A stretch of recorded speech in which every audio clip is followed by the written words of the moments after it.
The Mac class is key to unlock the success Kalyan Prakamper. Hello students, welcome to the Mac classes. Mountain academy campus में आपका स्वागत है। और हम लोग ऑनलाइन क्लास पढ़ रहे थे।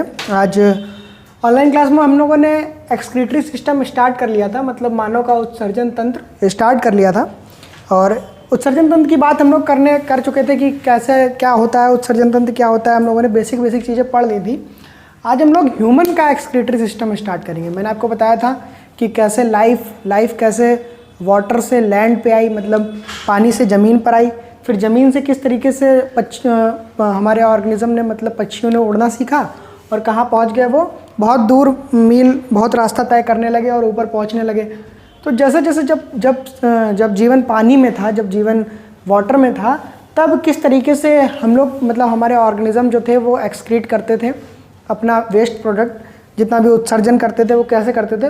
और फिर जैसे ही वो पानी से किस में आए, लैंड में आए, मतलब स्थल पर आए, फिर उन्होंने किस तरीके से अपना मोड ऑफ एक्सक्रीशन चेंज किया, मतलब उत्सर्जन का जो प्रकार था उसको किस प्रकार से बदला। उत्सर्जन का प्रकार बदलने के बाद फिर क्या हुआ, वो मीलों दूर आकाश में उड़ने लगे। और जब आकाश में उड़ने लगे तो वहाँ पे पानी की कमी होने लगी। तो फिर से उन्होंने क्या चेंज कर दिया, अपना मोड ऑफ एक्सक्रीशन, मतलब उत्सर्जन का प्रकार चेंज कर दिया, है ना, बदल दिया कि अब किसी और तरीके से एक्सक्रीशन करेंगे जिसमें पानी की बहुत ही कम मात्रा का इस्तेमाल होता हो। ठीक है, चलिए इतनी बात हमारी हो चुकी थी। आज जो हम लोग उसके आगे स्टार्ट करने वाले हैं वो मानव का उत्सर्जन तंत्र स्टार्ट करने वाले हैं, उसके अंग स्टार्ट करने वाले हैं। मतलब हम क्या पढ़ने वाले हैं, ह्यूमन का एक्सक्रीटरी सिस्टम। किसका पढ़ने वाले हैं, ह्यूमन का, मतलब मानव का एक्सक्रीटरी सिस्टम क्यों इंपॉर्टेंट हो जाता है हमारे लिए, क्योंकि मैंने आपको बताया था, चाहे यूपीएससी हो या फिर वनडे एग्ज़ाम हो, कोई भी एग्ज़ाम्स हो, उसमें आपको हमेशा जो जितने भी सिस्टम हैं, चाहे वो सर्कुलेटरी सिस्टम हो, चाहे वो एक्सक्रीटरी सिस्टम हो, चाहे वो रिप्रोडक्टिव सिस्टम हो, कोई भी सिस्टम हो, वो बहुत ज़्यादा इंपॉर्टेंट हो जाता है। क्योंकि क्वेश्चन यहाँ से काफ़ी ज़्यादा आते हैं, काफ़ी ज़्यादा इंपॉर्टेंट सेक्शन हो जाता है ये। लगभग अगर आपके पूरे साइंस एंड टेक से या जनरल साइंसेस की बायोलॉजी पोर्शन से अगर 7 क्वेश्चन आ रहे हैं, तो मोस्ट प्रॉब्ली 4 क्वेश्चन आपके इन 5, 6, 7 जो सिस्टम है, इन 7 सिस्टम से आ जाते हैं। तो ये काफ़ी ज़्यादा इंपॉर्टेंट हो जाता है। तो इसी श्रृंखला में, इसी कड़ी में हम ह्यूमन का एक्सक्रीटरी सिस्टम स्टार्ट करने वाले हैं, मतलब मानव का जो उत्सर्जन तंत्र है उसको स्टार्ट करने वाले हैं। और आपको पता है, मैंने आपको बताया था जब आपको फर्स्ट क्लास पढ़ाई थी सेल की, तो आपको बताया था कोई भी जब ऑर्गन सिस्टम होता है, किसी भी, अगर हम ऑर्गन सिस्टम की बात करें, ऑर्गन सिस्टम का मतलब क्या बोलते हैं हिंदी में, ऑर्गन सिस्टम मतलब हिंदी में बोलते हैं अंग तंत्र। ठीक है, अगर हम किसी भी अंग तंत्र की बात करें तो ये अंग तंत्र किससे मिलकर बना होता है, अंगों से मिलकर बना होता है, ऑर्गन्स से मिलकर बना होता है। ठीक है, तो अगर कोई भी अंग तंत्र अंगों से मिलकर बना है, तो अगर हम उसके अंग जान लें कि कौन कौन से अंग हैं, तो हम पूरा अंग तंत्र समझ लेंगे, मतलब ऑर्गन सिस्टम समझ लेंगे। अगर हम एक्सक्रीटरी सिस्टम के, मतलब कि उत्सर्जन तंत्र के अंगों के बारे में समझ लें, तो हम समझ जाएंगे कि ये सारी चीज़ें मिलके एक तंत्र बनाती हैं, एक सिस्टम बनाती हैं। इस सिस्टम को क्या बोलते हैं, एक्सक्रीटरी सिस्टम बोलते हैं। ठीक है, इतनी बात समझ में आती है। तो आप ऑर्गन समझिए और उसको जोड़ दीजिए तो क्या बन जाएगा, ऑर्गन सिस्टम बन जाएगा। ठीक है, आपके सामने 4 चीज़ें लिखी हैं, किडनी मतलब कि वृक्क, यूरेटर मतलब कि मूत्र नलिकाएं, यूरिनरी ब्लैडर मतलब कि मूत्राशय, और यूरेथ्रा मतलब कि मूत्र मार्ग। ठीक है, ये 4 जो ऑर्गन्स हैं, ये चारों क्या हैं। अगर मैं पूछूं कि यूरिनरी ब्लैडर क्या है, मतलब मूत्राशय क्या है, तो आप क्या आंसर टिक करोगे, क्या आंसर लिख के आओगे, ये क्या है, ये एक अंग है। ठीक है, इसी तरीके से अगर हम किडनी की बात करें, वृक्क की बात करें, तो वृक्क क्या है हमारा, वृक्क एक ऑर्गन है। क्या है, एक ऑर्गन है। इसी तरीके से अगर हम मूत्र मार्ग की बात करें, तो मूत्र मार्ग हमारा क्या है, एक ऑर्गन है। और जब इन चारों चीज़ों को मिला देते हैं, इन चारों अंगों को मिला देते हैं, मतलब कि हमारा वृक्क, मूत्र नलिका, मूत्राशय और मूत्र मार्ग, इन चारों को जब हम मिला देते हैं तो क्या बन जाता है, हमारा एक सिस्टम बन जाता है। इस सिस्टम को क्या बोलते हैं, एक्सक्रीटरी सिस्टम बोलते हैं। क्या बोलते हैं, एक्सक्रीटरी सिस्टम। और चूंकि ये सारे जो पार्ट हैं ये किसके हैं, ये जो सारे ऑर्गन हैं ये किसके हैं, मानव के, इसलिए ये जो तंत्र बनेगा, ये जो सिस्टम बनेगा, वो किसका बनेगा, ह्यूमन का सिस्टम बनेगा। और ह्यूमन का कौन सा सिस्टम बनेगा, एक्सक्रीटरी सिस्टम बनेगा, उत्सर्जन तंत्र बनेगा। ठीक है, चलिए पहले ऑर्गन से अपनी बात करते हैं, मतलब हमारा जो एक्सक्रीटरी सिस्टम का या उत्सर्जन तंत्र का जो हमारा पहला ऑर्गन है, जो हमारा पहला अंग है, उससे बात करते हैं। तो सबसे पहला अंग क्या है, किडनी। ठीक है। किडनी को हिंदी में क्या बोलते हैं? किडनी को हिंदी में बोलते हैं वृक्क, ठीक है। क्या बोलते हैं? किडनी को हिंदी में वृक्क बोलते हैं। और आपको पता होना चाहिए कि हमारी किडनी बॉडी में किस जगह होती है। अगर मैं आपसे पूछूं कि किडनी कहाँ पे पाई जाती है तो क्या आंसर क्या बताओगे आप? कोई बताएगा यहाँ एब्डोमेन में, मतलब पेट में होती हैं, कोई यहाँ बताएगा नहीं। किडनी यहाँ पे होती है, इस जगह बैक साइड में। कहाँ पे होती है? ये हमारी कैसी साइड है? वेंट्रल। और पीछे वाली कैसी है? Dorsal side. तो हमारी किडनी किस साइड में होती है? इस डॉर्सल साइड में हमारी क्या पाई जाती है? किडनी पाई जाती हैं। और कितनी किडनी होती है? कितने वृक्क होते हैं? 2 वृक्क होते हैं। कितने वृक्क होते हैं? 2 वृक्क होते हैं, 2 किडनियाँ होती हैं। या फिर इन्हीं को यह बोल लें एक पेयर या एक जोड़ी हमारी क्या होती हैं? किडनियाँ होती हैं, ठीक है। एक जोड़ी या एक पेयर हमारी किडनियाँ होती हैं, या फिर 2 वृक्क होते हैं, 2 वृक्क पाए जाते हैं, ठीक है। बात करते हैं अगर हम इसकी लंबाई की, तो लंबाई देखिए 10 सेंटीमीटर इनकी लंबाई होती है। कितनी होती है लंबाई? अगर इस तरीके की किडनी है तो इसकी लंबाई, ये वाली लंबाई कितनी है? 10 सेंटीमीटर। अगर हम चौड़ाई की बात करें तो इसकी चौड़ाई कितनी होती है? चौड़ाई इसकी लगभग 5 सेंटीमीटर होती है। और वजन की बात करें तो लगभग 120 ग्राम से 170 ग्राम तक होता है। कितना होता है? 120 ग्राम से 170 ग्राम क्या होता है? इसका वजन होता है। मतलब हर मनुष्य में अलग अलग वेरी करता है। आप मोटे हैं तो आपकी किडनी थोड़ी बड़ी हो सकती है, उसका वजन 140-150 ग्राम हो सकता है। कोई व्यक्ति पतला है तो उसकी किडनी हल्की हो सकती है और उसका वजन कम हो सकता है, तो 120 ग्राम हो सकता है। तो 120 to 170 ग्राम, इस प्रकार से ये जो किडनी का वेट है, किडनी का वजन है, ये वेरी करता है, ठीक है। अब बात करते हैं, किडनी के ऊपर एक लेयर पाई जाती है, काफ़ी ज़्यादा इंपॉर्टेंट लेयर होती है। वृक्क के ऊपर एक लेयर पाई जाती है। एग्जाम्स में कई बार पूछा गया है कि किडनी के ऊपर की जो लेयर होती है उसको क्या बोलते हैं? तो क्या आप लिख के आओगे? किडनी के ऊपर जो लेयर होती है उसको क्या बोलते हैं? पेरिटोनियम। कौन सी लेयर बोलते हैं?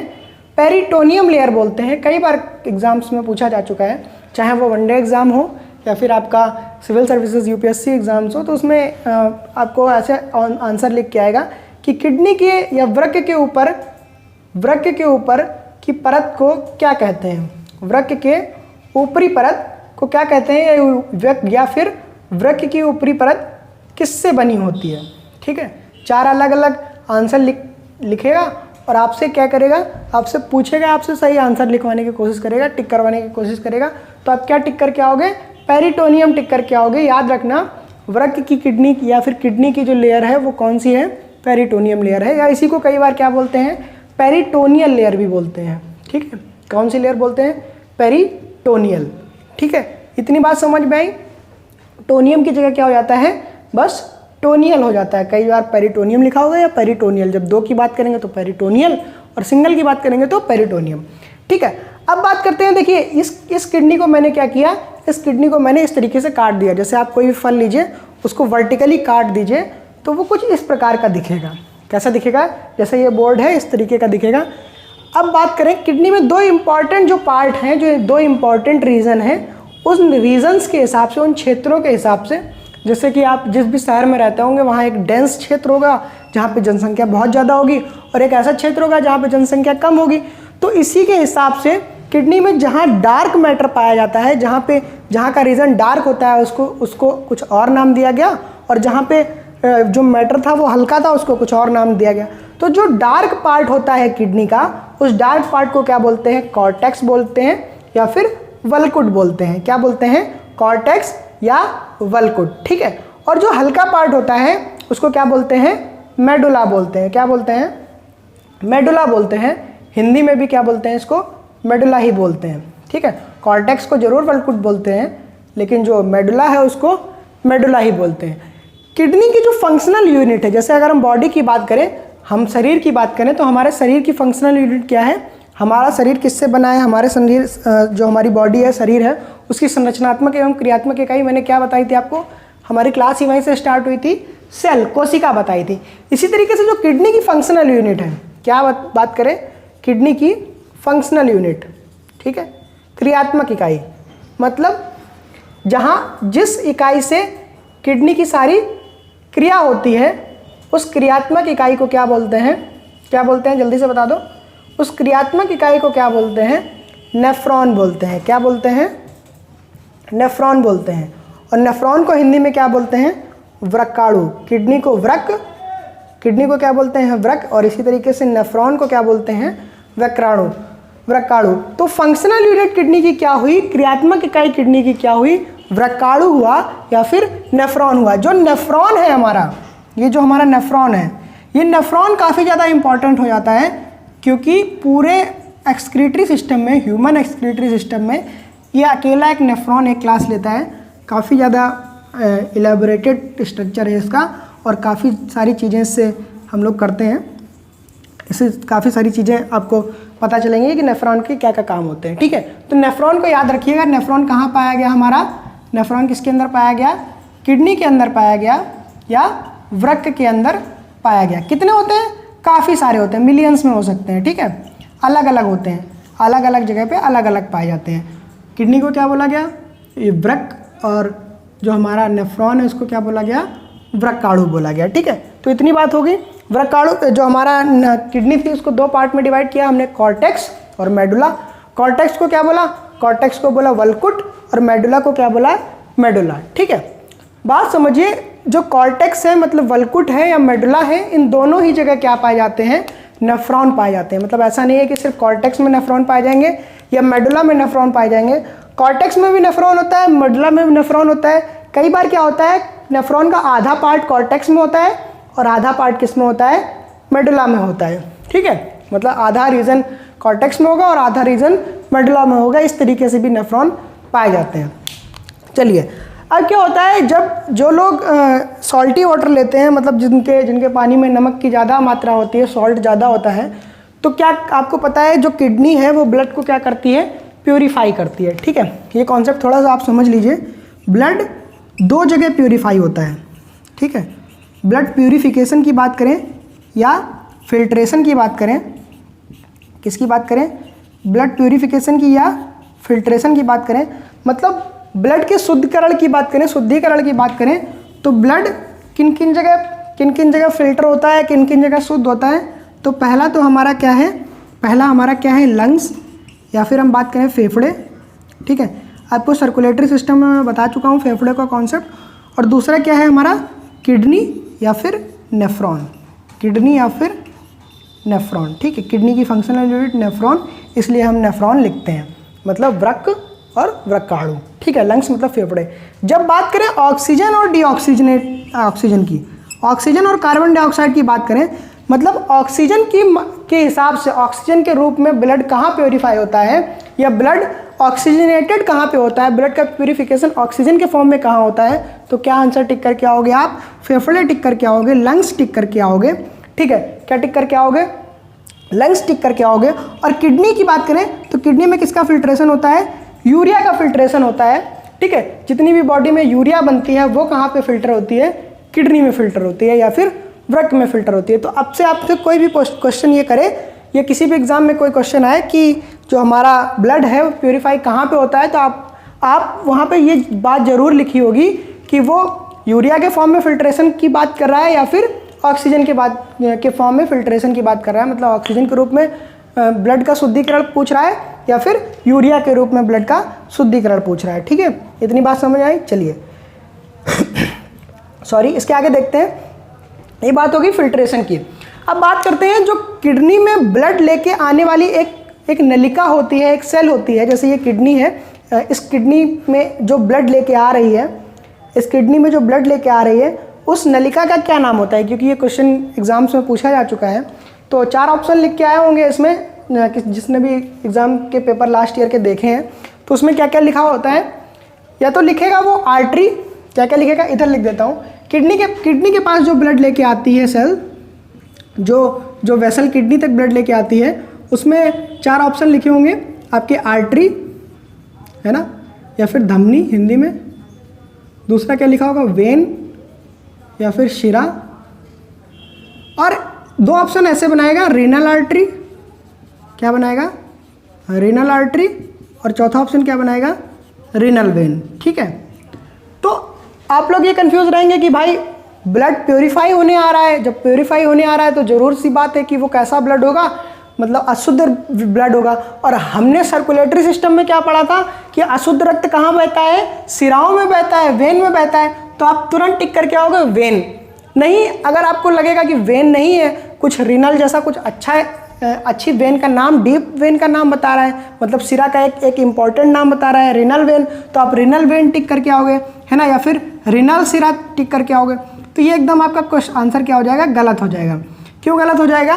क्योंकि यहाँ पे ऑक्सीजन और डीऑक्सीजन की बात हो ही नहीं रही है। हमने आपको बताया ऑक्सीजन और डीऑक्सीजन की बात कहाँ पे होती है, ऑक्सीकरण और डीऑक्सीकरण की बात कहाँ पे होती है, लंग्स में होती है, फेफड़ों में होती है।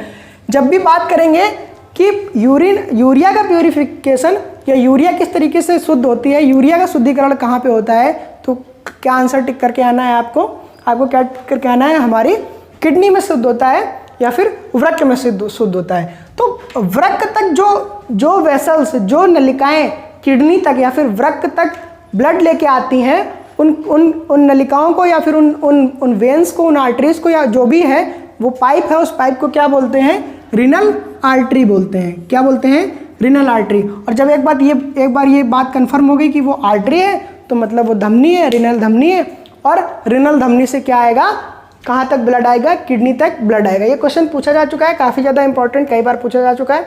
तो इस बात को आप समझ लेना कि जो ब्लड कहाँ पे आता है, जो आर्टरीज में ब्लड आता है वो कौन लेके आता है, हमारी रिनल आर्टरी लेके आती है या फिर रिनल धमनी लेके आती है। चलिए, इतनी बात हो गई हमारी। अब बात करते हैं, मैंने आपको बताया कि यूरिया के फॉर्म में ब्लड का प्योरीफिकेशन हो रहा है। कहाँ पे हो रहा है यूरिया के फॉर्म में ब्लड का प्योरीफिकेशन, मतलब यूरिया के रूप में जो ब्लड है वो प्योर हो रहा है। वो किस जगह पे हो रहा है, किडनी में हो रहा है। जब किडनी में वो यूरिया के फॉर्म में ब्लड प्योर हो रहा है, तो वहाँ पे ऑब्वियस सी बात है कि वहाँ पे यूरिया का सांद्रीकरण होगा, यूरिया जमा होगी, यूरिया का कंसंट्रेशन होगा। तो जो लोग अपने भोजन में या अपने वाटर में सॉल्ट्स या फिर यूरिया ऐसे प्रोडक्ट्स ज़्यादा लेते हैं, उनकी किडनी में क्या बनने लगती है, स्टोन बनने लगती है। क्या बनने लगती है, स्टोन बनने लगती है। और स्टोन किसकी वजह से बनती है, कैल्शियम फॉस्फेट की वजह से बनती है। इसको मैं फिर रब कर देता हूँ, ये आपको बता चुका हूँ, ठीक है। तो किसकी वजह से वो बनती है, जो स्टोन होती है वो किसकी वजह से बनती है, कैल्शियम फॉस्फेट, हिंदी में लिखता हूँ इसको, किसकी वजह से बनती है, कैल्शियम फॉस्फेट की वजह से, है ना, कैल्शियम फॉस्फेट या फिर यूरिक एसिड या फिर यूरिक अम्ल, कहीं कहीं अम्ल भी लिखा होगा, कहीं कहीं एसिड भी लिखा होगा, और कैल्शियम ऑक्सलेट,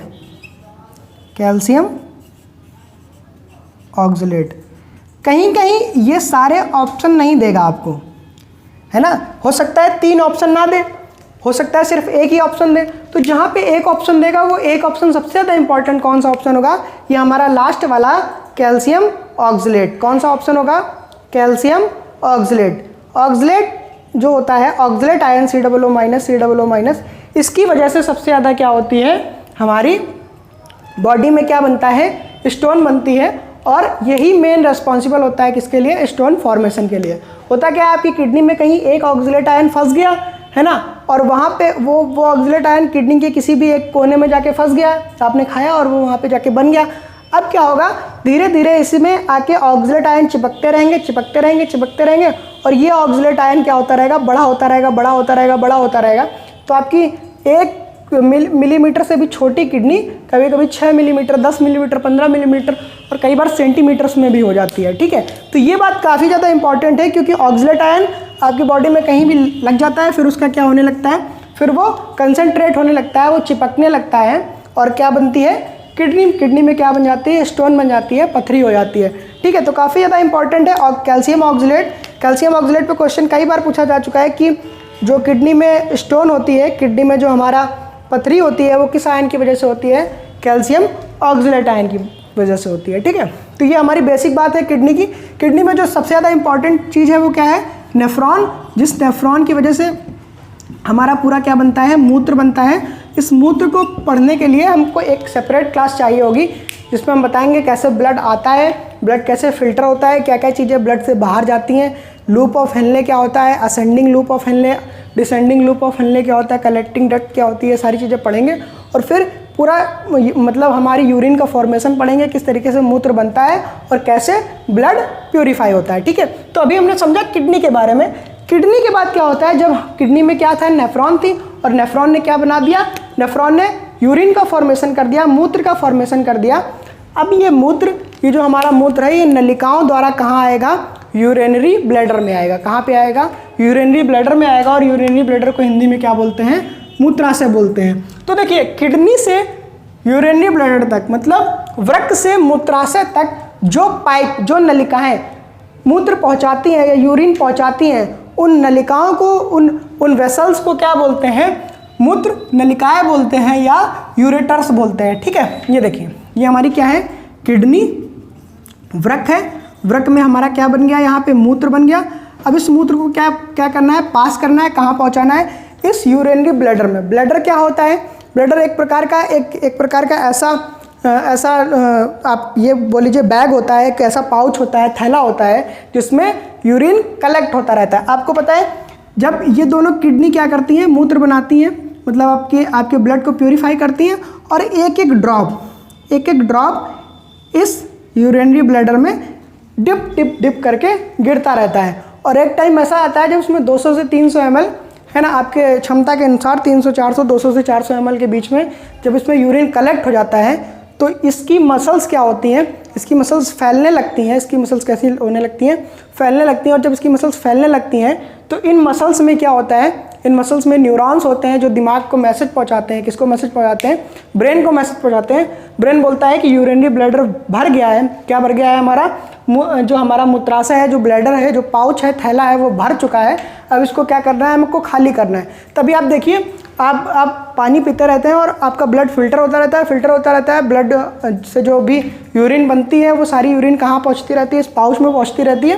और जब भी आपको पेशाब आता है, जब भी आपको यूरिनेशन होता है, तो वो एक बार होता है, आपको तुरंत लग जाता है कि हाँ अब यूरिन आया, हमको जाना चाहिए यूरिनल्स में और हमको यूरिन डिपॉजिट करना चाहिए। तो जैसे ही ब्लड, जो हमारा ब्रेन होता है, वो मैसेज देता है, और मैसेज देने के बाद ये जो बैग है, ये कैसा करता है, कॉन्ट्रैक्ट करता है, अपने आप को दबाता है, और सारा यूरिन कहाँ पास हो जाता है, सारा यूरिन इस मूत्राशय से या इस मूत्र मार्ग से, क्या यूरेथ्रा से क्या होता है, वाया पेनिस शिश्न के द्वारा पूरा मूत्र जो होता है वो हमारा बाहर निकल जाता है। ठीक है, तो इतनी बात समझ में आई। मूत्र नलिकाएं क्या करती हैं, इस किडनी से इस हमारे ये जो पाउच है, ये मूत्राशय है, इन दोनों को जोड़ती हैं। अगर हम नंबर की बात करें तो ये कितने होती हैं, 2 होती हैं, एक लेफ्ट साइड में, एक राइट साइड में। फिर अगर हम इस यूरिनरी ब्लैडर की बात करें या मूत्राशय की बात करें, तो ये मूत्राशय क्या होता है, ये मूत्राशय सिंगल होता है, और इसमें 200 से 400 ml तक यूरिन स्टोर हो सकती है एक बार में, और फिर इसको निकालना पड़ता है, पास करना पड़ता है। अगर आप यूरिन पास नहीं करते, यूरिन को रोक के रखते हैं, तो कुछ टाइम बाद ये जो हमारा ट्रैक है, ये भी फिल हो जाता है, और यहाँ पे किडनी की प्रॉब्लम हो सकती है आपको। इसलिए ज़्यादा देर तक आपको यूरिन नहीं रोकना चाहिए। ठीक है, और जैसे इसको पास करते हैं, तो हमारा जो यूरेथ्रा है, जो हमारा मूत्र मार्ग है, उस मूत्र मार्ग से वाया पेनिस शिश्न के द्वारा जो पूरा मूत्र है, वो जो पूरा यूरिन है, वो बाहर बॉडी के निकल जाता है। ठीक है, यहाँ तक आपको समझ में आया। अगली क्लास में जब हम लोग नेफ्रॉन को डिस्कस करेंगे, तो हम लोग डिस्कस करेंगे, आज तो मैंने आपको बता दिया किडनी में किस तरीके से फिल्ट्रेशन हुआ, सारी चीज़ें हुई, और हमने यूरिन बना लिया और यूरिन पास कर दिया। मेन चीज़ जो है वो यूरिन का फॉर्मेशन है, मूत्र बनता कैसे है, और ये मूत्र कहाँ पे बनाएंगे, यूरिन कहाँ पे बनाएंगे, यूरिन हम अपना बनाएंगे नेफ्रॉन में। जो किडनी के अंदर एक फंक्शनल यूनिट है नेफ्रॉन, उसका पूरा ब्रॉड स्ट्रक्चर है, उसमें सारी चीज़ें पढ़ेंगे। तब तक के लिए जुड़े रहिए हमारे साथ, देखते रहिए द मैथ क्लासेस। धन्यवाद। The math class is key to unlock the success Kalyan Prakamper.